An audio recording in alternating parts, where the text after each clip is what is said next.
के तट पर आए, राम को बला और अति बला नाम की विद्या प्रदान की है विश्वामित्र ऋषि ने, और कहा है कि ये विद्या ऐसी है कि कभी भी युद्ध में तुम्हारा पराजय नहीं होगा, युद्ध में कभी श्रम नहीं होगा, युद्ध में कभी आपको कोई थकावट नहीं होगी, आप हर हमेश ताजा तरोज रहेंगे।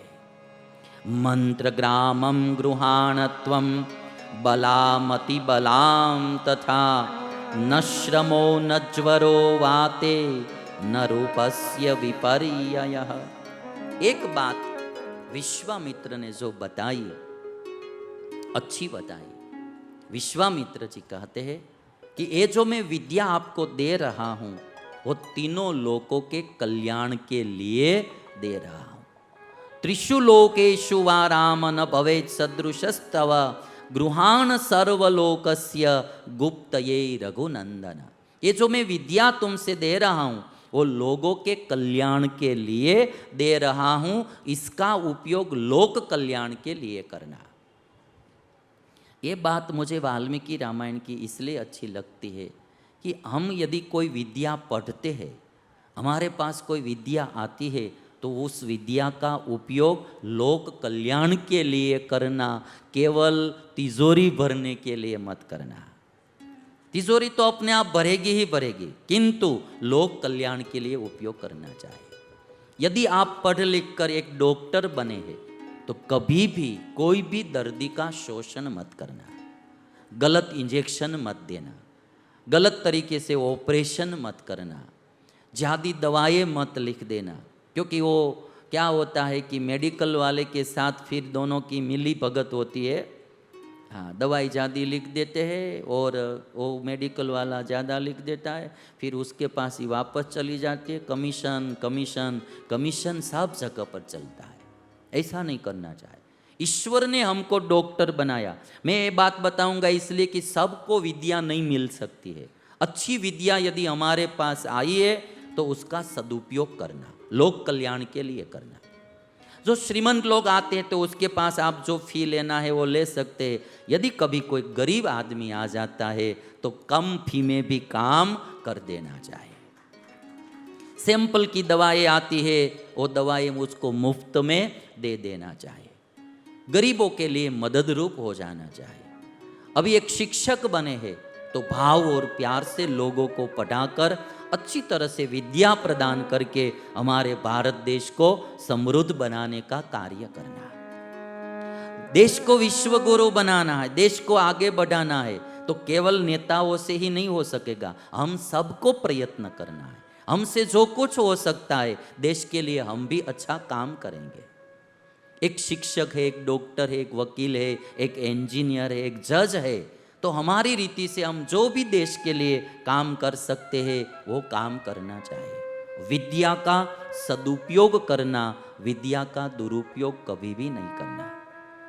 आज विश्वामित्र ने कहा, गृहाण सर्वलोकस्य गुप्तये रघुनंदन। हे रघुनंदन, सभी लोगों की रक्षा के लिए तुम इस विद्या का ग्रहण करो।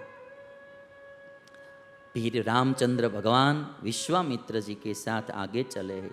गंगा पार करते हुए जल के दो प्रवाहों के टकराने की आवाज आई। जल के दो प्रवाह जब टकरा रहे थे, आवाज आती थी। राम ने पूछ लिया विश्वामित्र जी से कि किसकी आवाज आ रही है। विश्वामित्र जी ने कहा कि हिमालय में, कैलाश में ब्रह्मा जी के संकल्प से बना हुआ एक सरोवर है, उसको मानस सरोवर कहा जाता है। वाल्मीकि रामायण में लिखा है, ब्रह्मा जी ने संकल्प किया कि एक सरोवर का निर्माण हो। मन से संकल्प किया और सरोवर का निर्माण हुआ, इसलिए उसको मानस सरोवर कहा जाता है। कैलाश में मानस सरोवर है। बाद में वो शब्द अपभ्रंश होकर मान सरोवर उसका नाम हो गया। ब्रह्मा जी के संकल्प से निर्मित जो सरोवर, उसको मान सरोवर कहा जाता है। उसी सरोवर में से एक नदी निकलती है जिसको सरयू नदी कहा जाता है। और वो सरयू नदी कैलाश से निकल कर आती है और गंगोत्री से गंगा नदी निकलती है और वो दोनों नदी का संगम इस जगह पर हो रहा है।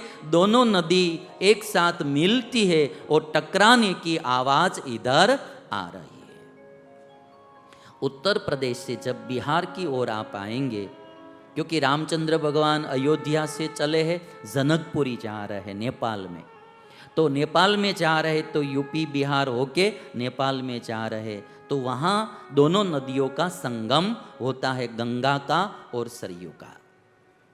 तो कहते कि दोनों नदी का संगम की आवाज आ रही है। दो नदी जहाँ मिलती है उसको संगम कहा जाता है।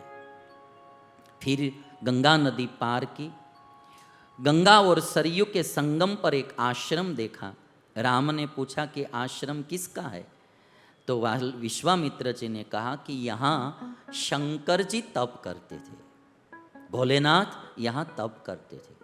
कामदेव ने आक्रमण किया और शंकर ने कामदेव को जलाकर भस्म कर दिया। इससे इस देश का नाम अनंग हो गया है, अनंग हो गया। अंग जो थे कामदेव के वो जलकर भस्म हो गए, इसलिए कामदेव अनंग बन गए। तो तब से इस जगह पर ये घटना घटी, इसलिए इस देश को भी अनंग कहा जाता है। रात्रि निवास रामचंद्र भगवान ने उसी स्थान पर किया। बाद में सुबह में गंगा पार करने के बाद राम ने एक जंगल देखा। जंगल देखकर पूछा विश्वामित्र जी से कि ये जंगल कौन सा है, इस जंगल का नाम क्या है? वाल्मीकि रामायण में बहुत सी कथाएं लिखी है, मैं तो थोड़ी थोड़ी आपको सुना रहा हूँ।